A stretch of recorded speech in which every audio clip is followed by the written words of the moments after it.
Good morning friend, स्वागत है आपका अपने ही चैनल द स्मार्ट ज्ञान अड्डा में। जी हाँ फ्रेंड, आज के इस अंक में एसएससी एनजीओबी मद के वेतन अपडेट को साथ ही साथ एरियर अपडेट को जानेंगे। वेतन मद में नवंबर और दिसंबर के अपडेट को जानेंगे। साथ ही साथ 3% जो वार्षिक वेतन वृद्धि है उसका पत्र जारी हो गया है, उसे भी देखेंगे। बिल्कुल रूबरू करवाया जाएगा। बीपीएससी हेडमास्टर 40,506 सीटों में सबको मौका मिलेगा। जी हाँ फ्रेंड, नई शिक्षा नीति पूरे देश में एक साथ लागू हो रही है, उसे जानेंगे। ट्रांसफर का रास्ता साफ हो गया है। जी हाँ फ्रेंड, तो कई खुशखबरियों के साथ शुरू करेंगे आज के अंक। उससे पहले वीडियो को लाइक कर दे। चैनल पर नए हैं, ये अब तक सब्सक्राइब नहीं किया है तो सब्सक्राइब कर ले। न पैसा लगता है न खर्चा लगता है, सब्सक्राइब कर लीजिए साथियों, अच्छा लगता है। द स्मार्ट ज्ञान अड्डा आपके उज्जवल भविष्य की कामना करता है। सीधे चलेंगे अगले स्लाइड पर और देखेंगे क्या कुछ खबरें निकल करके आ रही है शिक्षा जगत के गलियारे से। जी हाँ फ्रेंड्स, सबसे पहले बात कर लेते हैं एसएससी एनजीओबी मद के वेतन अपडेट की। तो जो खबरें निकल करके आ रही है, तो वित्त विभाग के में जो फाइल थी, जो संचिका थी, जो एरियर की एक संचिका थी 22 अरब प्लस की, और दूसरी जो 12 अरब की दिसंबर एसएससी मद से रिलेटेड जो लगभग 3,04,000 शिक्षक है उनके वेतन से संबंधित। तो दोनों ही संचिका जो है आज शाम तक, देर शाम तक जो है शिक्षा परियोजना पहुंचने की संभावना है, पूर्ण संभावना है, क्योंकि काफी लंबा विलंब हो चुका है। तो शिक्षा परियोजना यदि आज पहुंचती है तो वहां से 48 घंटे का टाइमलाइन होता है, लेकिन 48 घंटे में तो जिलावार आवंटन होता नहीं। तो उसके 3-4 दिनों बाद ये कयास लगाए जा सकते हैं कि जिलावार आवंटन हो सकता है।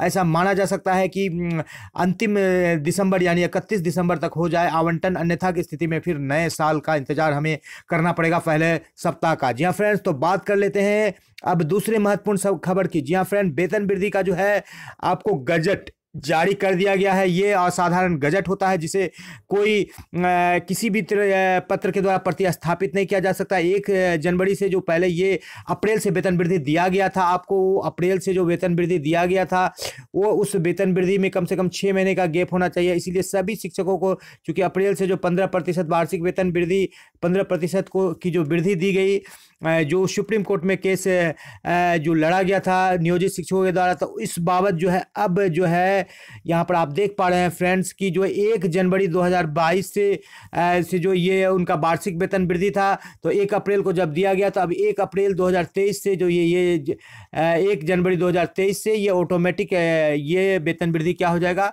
सभी शिक्षकों पर लागू हो जाएगा, सबको दिया गया है। जिस बाबत जो है ये पत्र जारी किया गया है कि 1 जनवरी से सबको 3% की वार्षिक वेतन वृद्धि दी जाएगी। जी हाँ फ्रेंड्स, ये गजट में आपको जारी कर दिया गया है। जी हाँ फ्रेंड्स, तो एक वृद्धि वेतन वृद्धि में होता क्या है, आपका जो है ये इंडेक्स जो 15,380 में है 15,850 में चले जाएंगे, जो 22,480 में है वो 23 यानी अगले इंडेक्स में जो 26,100 में 26,890 में चले जाएंगे। इस बाबत जो है आपको द स्मार्ट ज्ञान अड्डा के द्वारा जो है विस्तृत जो है वेतन संरचना के और वेतन कैलकुलेशन को दिया गया है। आप द स्मार्ट ज्ञान अड्डा को खोल करके आप देख सकते हैं। जी हाँ फ्रेंड्स, तो अब चलेंगे अगले न्यूज पर। तो ये अपने 1 जनवरी नए इस वर्ष से आपको 3% का वेतन वृद्धि मिलेगा और 4% डीए भी आपको मिलेगी। लेकिन डीए की गणना चूंकि 1 महीना लेट से आता है ये आईसीपीआई इंडेक्स, तो उसके कैलकुलेशन होने और उसको मिलने में जो है 1 से 2 महीने 2 महीने की समय लग जाती है, जिसमें कि एरियर बन जाता है। तो 4% तो वो भी मिलना तय है।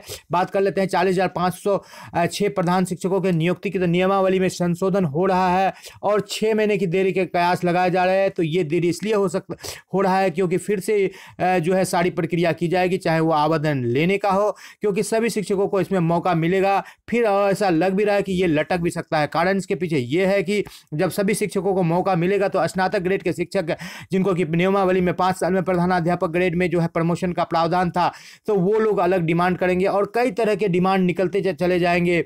और प्रधानाध्यापक में जाने के लिए जब दूसरे नियमावली में जब अनुभव की बात कही जाती है, तो यहाँ पर जो है सबको जब समान रूप से मौका दिया जाएगा तो नए और पुराने बराबर हो जाएंगे।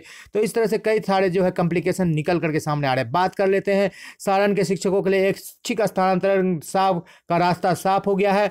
तो ये जो माध्यमिक और उच्च माध्यमिक शिक्षक के लिए जो निकला है ऐच्छिक स्थानांतरण का जो साफ हो गया है सारण के लिए रास्ता, तो इस बाबत जो है ऐसा पत्र जो है पूरे बिहार से निकलना चाहिए, जैसे पूरे बिहार के शिक्षकों को जिसका लाभ मिले। और न सिर्फ ये माध्यमिक में बल्कि प्राथमिक शिक्षकों को भी निकलना चाहिए, जिसका कि लंबे समय से इंतजार किया जा रहा है। तो ऐसा उम्मीद किया जा रहा है कि जल्द ही प्राथमिक शिक्षकों से संबंधित भी ऐच्छिक स्थानांतरण का जो है रास्ता साफ हो जाए और दिसंबर में ही उनको स्थानांतरण मिलने जा रहा है। जी हाँ फ्रेंड्स, बात कर लेते हैं प्रधान शिक्षकों की। तो प्रधान शिक्षकों के अनुभव में छूट संभव है, ऐसा कयास लगाए जा रहे हैं। विभिन्न न्यूज पत्र समाचार पत्रों से आ रहे हैं अनुभव में छूट, जो 8 साल का जो इसमें दिया गया था पाबंदी, उसमें छूट मिलेगा, ऐसा इस बाबत जो है केस किया गया था, जिस बाबत रोक लगी है। और पूर्णिया से ये अपील की जा रही है कि पूर्णिया में भी मिले। पूर्णिया ही नहीं, पूरे बिहार के सभी 38 जिलों में और सभी कोटि के शिक्षकों को जो है स्थानांतरण का लाभ मिलना चाहिए और ऐच्छिक स्थानांतरण का लाभ मिलना चाहिए। जी हाँ फ्रेंड्स, 26 जनवरी जो खास दिन है हमारा गणतंत्र दिवस, उस दिन से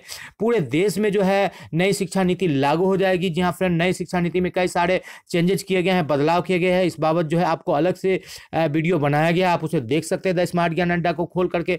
26 से 16 राज्य कर्मियों की बहाली बहुत जल्द सरकार ले रही है। और जहां तक बात है लिपिकों की, तो उसको प्रमोशन दिया गया है। यहाँ पर देख लेते हैं कि प्रमोशन के लिए, यहाँ पर देख लेते हैं ओपीएस के लिए सर्द में जो है लेट करके षष्टांग के रूप में जो है पुरानी पेंशन बहाली के लिए जो है लंबा सैकड़ों किलोमीटर का जो है प्रदीप मिश्रा जो है कुशेश्वर धाम आश्रम से अपनी यात्रा को शुरू किए हैं और वो जा रहे हैं। लगभग 14 किलोमीटर की यात्रा पूरी कर चुके हैं और वो 1 जनवरी को वो अपने गंतव्य स्थान पर पहुंचेंगे। तो इस तरह का जो है एक समर्पण ओपीएस के लिए चाहिए। हमारे पड़ोसी राज्य बिहार में, झारखंड में लागू हो गया है, लेकिन बिहार के शिक्षक सिर्फ रजाई तान के सोए रहते हैं। कोई मीटिंग, कोई धरना, कोई में जम बढ़ चढ़ कर हिस्सा नहीं लेते, जिसका नतीजा ये है कि हमारे उदासीनता के कारण आज हम ओपीएस जैसे महत्वपूर्ण अपने बुढ़ापे की लाठी से महरूम है। जी हाँ फ्रेंड, बात कर लेते हैं, आगे बढ़ते हैं।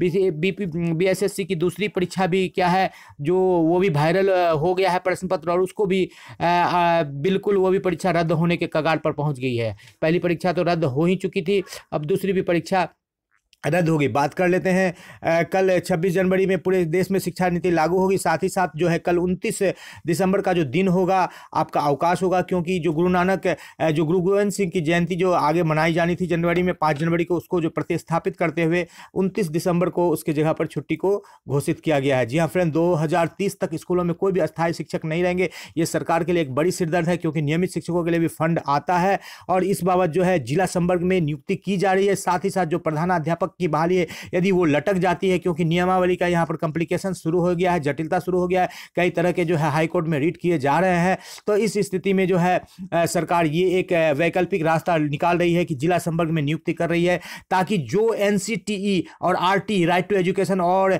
National council of teacher education का जो प्रावधान है, जो रूल्स और रेगुलेशन है, उसको बिहार सरकार जो फॉलो कर पाए और जो फंड जो रिलीज किया जाता है केंद्र सरकार के द्वारा जो 60%, उस राशि में कहीं से कोई कटौती न हो। तो ये बड़ी बात निकल करके आ रही है। तो प्रधान अध्यापक शिक्षक की परीक्षा में सबको मौका मिलने जा रहा है और 3% वृद्धि के साथ आज के अंक का यहीं पर समापन करेंगे। वीडियो पसंद आया तो लाइक कर दे, चैनल पर नए हैं या अब तक सब्सक्राइब नहीं किया है तो सब्सक्राइब कर ले। स्मार्ट ज्ञान अड्डा आपका अपना चैनल, साथ ही जो आपके उज्जवल भविष्य की कामना करता है। वीडियो को शुरू से लेकर देखने अंत तक देखने के लिए आपका बहुत बहुत धन्यवाद। आपका दिन शुभ हो। जय हिंद, जय भारत, वंदे मातरम।